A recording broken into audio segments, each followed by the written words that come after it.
Paham ya? Ojo kok malah debat tahlil hukumnya piye. Ya tahlil kalimat thayyibah hukumnya ya apik. Anak pitung dina tradisi Buddha, ya pitung dinane tradisi Buddha, kalimat tetap kalimat thayyibah.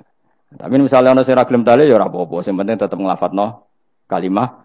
Cuma ra seneng dinane 7. Ya gawe 8. Nah, misalnya gedeng 7 ya gawe 8 kan gampang. Nah gedeng 7, gedeng 8 ya gawe 1, sementing ora anti kalimat thayyibah, mau anti modele. Ya ndak apa-apa, kowe kudu cocok ndak cocok biasa. Ini ilmu, semuanya bebas. Ilmu itu wilayah pangeran.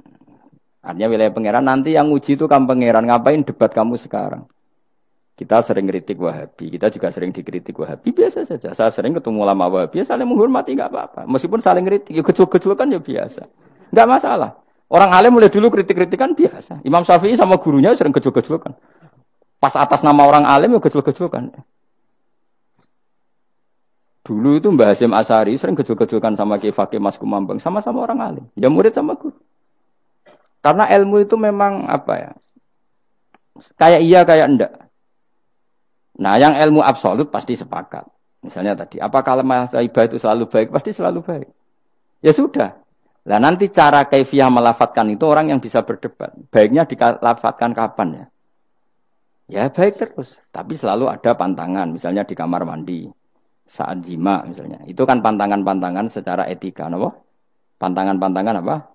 Tapi kalau ilmu sebagai ilmu itu biasa dulu. Ulama-ulama berbeda itu. Kalau gejol-gejol kan ya ulama dulu itu lucu. Misalnya sama tak beda. Andai kan kamu jadi kiai. Kira rara-rasan jadi kiai. Baik mana anak-anak kecil di waro kamar wong tua apa dipisahkan. Andai kan kamu punya pondok, milih mana? Anak kecil disamakan kangkang besar apa dipisah? Mau jawab, milih nanti di warna apa dipisah? Dipisah. Nah, oke hen. Dipisah. Lu akeh sing dipisah. Ada yang bilang di warna. Kalau di warna itu memang kalau dipisah itu resikonya sing kecil mentali cilik terus. Mergo ora ono sing didik sing tua. Nak diwarno kadang sing cilik, sing tuwek kan suwaya rabi men bakas rabi, cilik katut bakas rabi bahaya. Utawa sebalike sing cilik melok main game, sing tuwek melok main game mergo katut cah cilik. Lha iku jenenge istihad, sama-sama apa? Sama-sama apa? Mungkin. Sehingga dulu itu pernah ada wali itu karena sholat jamaah itu di shaf akhir. Yang shaf awal wali karena sering shaf awal, yang shaf akhir ya ada yang jadi wali. Yang shaf awal enggak terima. Kenapa kamu jadi wali padahal kalau sholat di shaf akhir? Jawabnya, saya itu malu sama Allah. Kok kepedean betul kok di depan. Tapi gak jadi niru ya. Gimana cerita ya? Cek pede nih. Enggak ngarep. Karena dia di belakang motifnya itu tidak males. Tapi motifnya itu apa? Tawadhu atau malu. Dia jadi wali. Nah, aku kan mergo males panjen. Atau moh rohimame tadi. Iku sing mari ra wali-wali. Sing kok ngarep kadang ambisi ngimami padha dene malah repot meneh. Jadi dulu ilmu itu biasa. Orang Maliki itu nak gojlok orang Hanafi itu ya entek ngame. Orang Hanafi kalau gojlok Imam Malik itu ya entek ngame. Ya biasa dulu itu ilmu. Ya biasa. Misalnya gini sampean tak bedhei. Ndak jawab saja jujur. Rasulullah itu puasa Senin Kamis selalu apa kadang-kadang dalam semua riwayat. Kadang-kadang.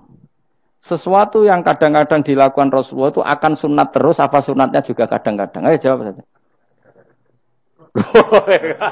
Wah, agak sing sarap ya. Rasulullah itu puasa Senin Kamis itu kadang-kadang apa terus? Kadang-kadang. Ini sudah masih benar.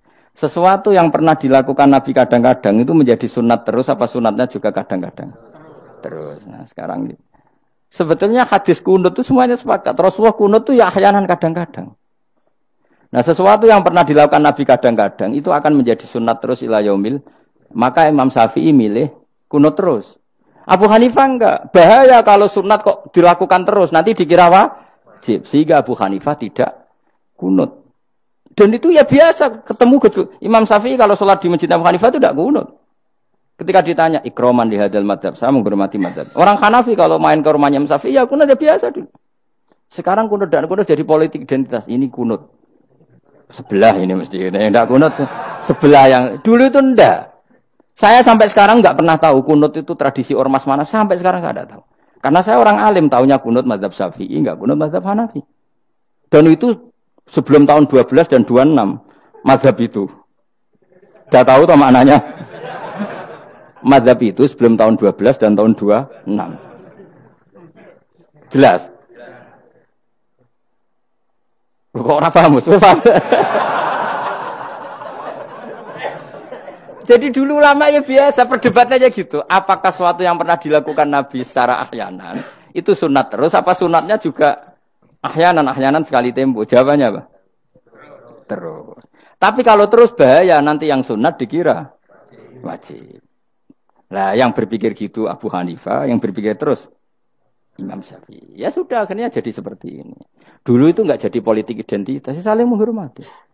Imam Syafi'i itu Abu Hanifah sudah kabundut. Pernah sholat di masjid Abu Hanifah tidak kunut. Ketika ditanya, ikroman lihadzal madhab. Saya menghormati madhab ini. Entah angen-angen nak kunut terus nggak dikira wajib. Orang-orang Hanafi kalau ke rumahnya Imam Syafi'i di komunitasnya juga kunut. Ya sudah biasa dulu seperti itu. Makanya kita ini harus ngaji. Dulu itu biasa ulama gejol-gejolkan perkara madhab. Kayak yang saya contohkan tadi. Orang yang membatalkan puasa lewat jima itu kan sanksinya berat. Sanksi ini karena jima, apa karena hadku hormati Ramadan biwiri uzrin syar'iyyin, merusak kehormatan Ramadan tanpa uzur syara'. Cara Imam Malik karena merusak Ramadan tanpa uzur syara' sehingga gak jima pun hukumnya sama. Yaitu misalnya makan tanpa uzur, ya hukumnya sama. Kenapa sama? Jima istri hukumnya apa? Halal apa haram? Halal. Makan halal. Maka kalau itu kamu lakukan fina hari Ramadan, siang-siang Ramadan tanpa uzur syara, maka sanksinya sama-sama berat karena dianggap melecehkan kehormatan Ramadan. Cara Imam Syafi'i enggak, jima sama makan mulai dulu beda. Kamu makan wajib mandi enggak? Enggak. Kalau jima wajib. Kan beda. Ya beda itu enggak sama. Ya sudah, Imam Syafi'i memberi sanksi berat untuk jima, untuk makan tidak. Yang podo pintere kan yo penak. Penak kan? Sing ora penak iku podo gobloke, podo sok pintere. Lah iku debate ra barbar iku. Podo gobloke, nak debat podo sok pintere.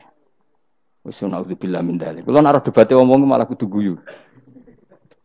Malah melok goblok, ngrungokno tok iku malah melok goblok. Wong debat agama kok gak ono referensi, ra ono kitabe. Amen muni menurut saya. Memangnya Anda penting dalam wali ora, ulama ora kok debat agama menurut. Memangnya Anda mujtahid? Kudune gak menurut kitab yang saya baca dalam mazhab Syafi'i kitabnya ini begini. Sing sitok bantah dalam mazhab Maliki kitabnya ini. Wah itu keren. Aku teko ning majelis. Debat menurut saya. Memangnya Anda siapa? Nabi ndak, wali ndak, ulama ndak? Kok mau agama menurut Anda?